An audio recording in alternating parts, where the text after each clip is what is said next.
बेहद खतरनाक मोड़ लेती जा रही है। इजराइल ने 13 जून को ईरान पर मिसाइलों से हमला किया। उसके बाद दोनों ओर से बैलिस्टिक मिसाइल और ड्रोन दागे जा रहे हैं। इजराइल के हमले का ईरान ने भी मुंहतोड़ जवाब दिया है। दावा किया जा रहा है कि ईरान ने मिसाइली हमलों से इजराइल को काफी नुकसान पहुंचाया है। इस दौरान ईरानी मीडिया ने यह भी दावा किया है कि इजराइल में हाइफा में एक तेल रिफाइनरी पर कई बैलिस्टिक मिसाइल हमले किए गए, जिससे हाइफा में आग लग गई। ईरान ने 14 जून को इजराइल के उत्तरी तटीय शहर हाइफा को निशाना बनाया। हाइफा में ही इजराइल के कई महत्वपूर्ण सैन्य ठिकाने और ऑयल रिफाइनरीज हैं। हाइफा इजराइल का एक बड़ा नौसैनिक अड्डा है। यहाँ तेल रिफाइनरी और कई रासायनिक कारखाने भी हैं। इजराइल की सबसे बड़ी तेल रिफाइनरी हाइफा बे इलाके में है। हाइफा शहर इजराइल का तीसरा सबसे बड़ा शहर और प्रमुख बंदरगाह है, जिसका रणनीतिक और आर्थिक महत्व बहुत ज्यादा है। इस हमले से इजराइल के आयात निर्यात पर गहरा प्रभाव पड़ सकता है। ईरान ने 15 जून को भी इजराइल पर कई बैलिस्टिक मिसाइलों से हमला किया। कई लोगों के घायल होने की खबर है। संपत्तियों को भारी नुकसान पहुंचा है और कई जगहों पर आग भी लगने की खबर आई है। मीडिया रिपोर्ट्स के मुताबिक तेल अवीव स्टॉक एक्सचेंज ने यह जानकारी दी है कि इजराइल की तेल रिफाइनरियों ने कहा है कि ईरान द्वारा किए गए मिसाइल हमलों से हाइफा में उसकी पाइपलाइन और ट्रांसमिशन लाइनें क्षतिग्रस्त हो गई हैं। हालांकि कुछ डाउनस्ट्रीम संचालन बंद होने के बावजूद रिफाइनिंग सुविधाएं चालू है। साथ ही कहा गया है कि इजराइल रिफाइनरी के संचालन पर नुकसान के प्रभाव और अपने वित्तीय परिणामों पर पड़ने वाले प्रभावों की भी जांच कर रहा है। दूसरी तरफ ईरान ने इजराइल पर दूसरा बड़ा मिसाइल हमला भी किया है। इजराइल में ईरान की मिसाइलें गरज रही हैं, ड्रोन बरस रहे हैं और इजराइल के शहर धुआं हो रहे हैं। लगातार ईरान का प्रतिशोध लेना जारी है। इस बार न सिर्फ केवल सैन्य ठिकाने बल्कि रिहायशी इलाकों को भी निशाना बनाया गया। ईरान के हमलों में इजराइल के कई शहरों में जबरदस्त तबाही का मंजर देखने को मिल रहा है। इजरायली मीडिया के मुताबिक ईरानी मिसाइलों के मध्य इजराइल पर हमले में कई लोगों की मौत हुई है और 90 से अधिक लोग घायल हैं। रिहायशी इलाकों और आम लोगों पर हुए इस हमले के बाद इजराइल बौखला गया है और उसने ईरान पर जवाबी कार्रवाई का ऐलान कर दिया है। इजराइल ने साफ कहा है कि ईरान के परमाणु कार्यक्रम को रोकने तक हमले जारी रहेंगे। मीडिया रिपोर्ट्स के मुताबिक ईरान के रिहायशी इलाकों पर हमले और इजरायली आवासीय क्षेत्रों में व्यापक नुकसान पहुंचने के बाद इजराइल के रक्षा मंत्री इजराइल कैट्ज ने धमकी दी है। कैट्ज ने अपने एक बयान में कहा है, तेहरान का अभिमानी तानाशाह एक डरा हुआ हत्यारा बन गया है जो इजराइल के नागरिकों पर गोलीबारी करता है ताकि आईडीएफ को ऐसे हमले करने से रोका जा सके जो उसकी क्षमताओं को नष्ट कर रहे हैं।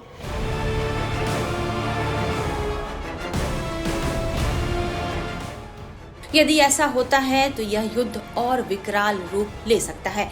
साथ ही इसके कभी भी एटमी युद्ध में बदलने की आशंका भी बढ़ती जा रही है, क्योंकि इजराइल ने ईरान के एटमी ठिकानों को टारगेट किया था। अब ईरान भी ऐसा ही कर रहा है। खामेनेई ने कह दिया है कि अब ईरान का अगला लक्ष्य इजराइल के डिमोना न्यूक्लियर सेंटर को तबाह करना होगा। विदेशी मामलों के विशेषज्ञों से समझते हैं कि अब ईरान इजराइल का युद्ध किस तरह का खतरनाक मोड़ ले सकता है। ये अपेक्षित था, क्योंकि इजराइल के जो पिछले 36 घंटों से या 48 घंटों से जो हमले होते रहे हैं ईरान के ऊपर, वो उसके लिए हमें ईरान की सरकार ने अमेरिका को दोषी ठहराया है। कहा है कि ये अमेरिका की साझेदारी के बिना ये हमले नहीं होने थे। और हालांकि ट्रंप साहब ने ये दबाव डालने की कोशिश की है कि अगर ईरान समझौता कर लेता है तो कुछ उसकी जो प्रतिष्ठान हैं, न्यूक्लियर इंस्टॉलेशंस जो हैं, वो बच जाएंगे इजरायली हमलों से, वरना तो सारा कुछ नेस्तनाबूद होने वाला है। इसको ईरान ने अपनी तरह से खारिज कर दिया है। और अगर सीधे सीधे कहना चाहें तो अगर इस समय ईरान अमेरिका से वार्तालाप करता तो वो दबाव में किया गया वार्तालाप होता कि इजराइल के हमलों की वजह से ईरान डर गया है और वो अमेरिका के साथ एक आसान सी संधि करने के लिए तैयार हो गया है, अपनी शर्तों से हट करके। और ऐसा उनके अपने घरेलू और क्षेत्रीय छवि के लिए बहुत खराब होता। तो ये जो ईरानी विदेश मंत्रालय का वक्तव्य है कि अमेरिका के साथ वार्तालाप का इस समय कोई मतलब ही नहीं है, ये इसी परिप्रेक्ष्य में देखा जाना चाहिए। शंघाई कोऑपरेशन एग्रीमेंट दरअसल एक गैर राजनीतिक संगठन है और इसका काम क्षेत्र में आर्थिक और तरह के सहयोग को बढ़ावा देने का है।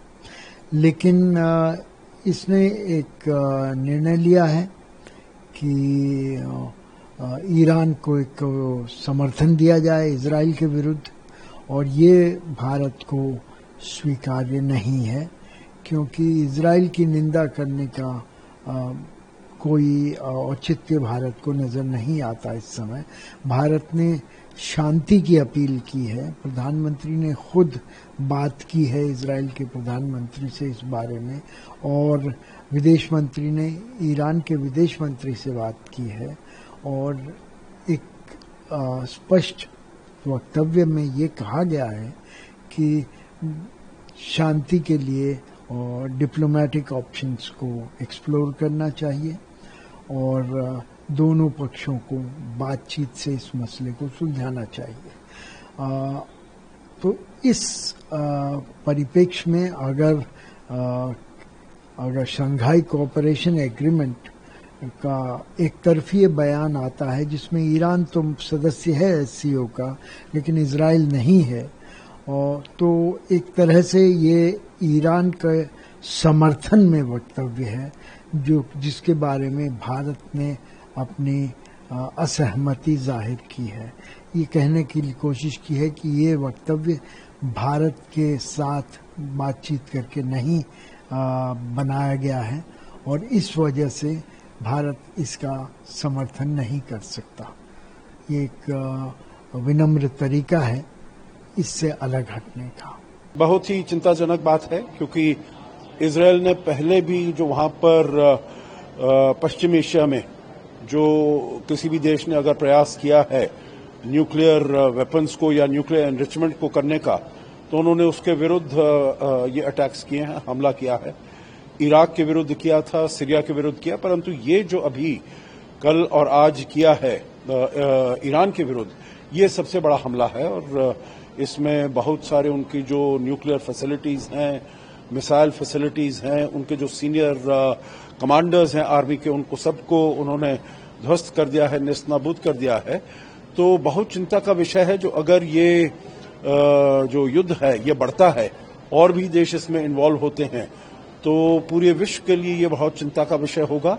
अभी पहले रूस और यूक्रेन का युद्ध पहले भी चल रहा है और इजराइल में हमास का युद्ध गाजा में पहले ही चल रहा है।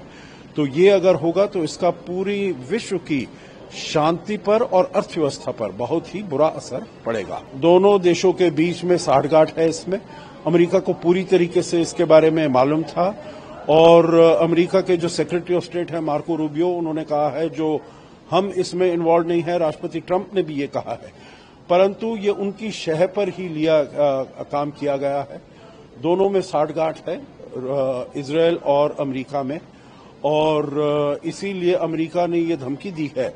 उसने ये भी कहा है जो पहले हमने मोहलत दी थी ईरान को 60 दिनों की, जो वो हमारे साथ जो बातचीत कर रहा है न्यूक्लियर डील के बारे में, उसके बारे में पूरी उस जहां पर हस्ताक्षर करने हैं पूरे उसके बारे में सहयोग करे, परंतु उसने नहीं किया। और कल 61वां दिन था तो इसीलिए इजराइल ने वहां पर हमला किया है।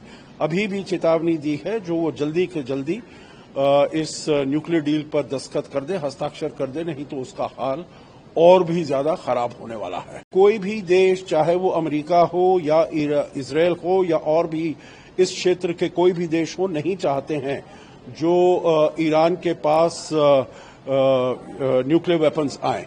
तो इसीलिए वो नहीं चाहते, कोई भी नहीं चाहता है जो वो उसकी एनरिचमेंट ऐसे क्रिटिकल लेवल पर पहुंचे जो वो न्यूक्लियर वेपन्स बना पाए। इसीलिए ये अमेरिका की शय से और ये इन सब जो यहाँ के देश हैं, खाड़ी के देश हैं, उनकी रजामंदी के साथ ही मेरे विचार से इजराइल ने जो हमला किया है ईरान के ऊपर, ये उन सबको सबसे बातचीत करके ही ये एक्शन लिया गया है।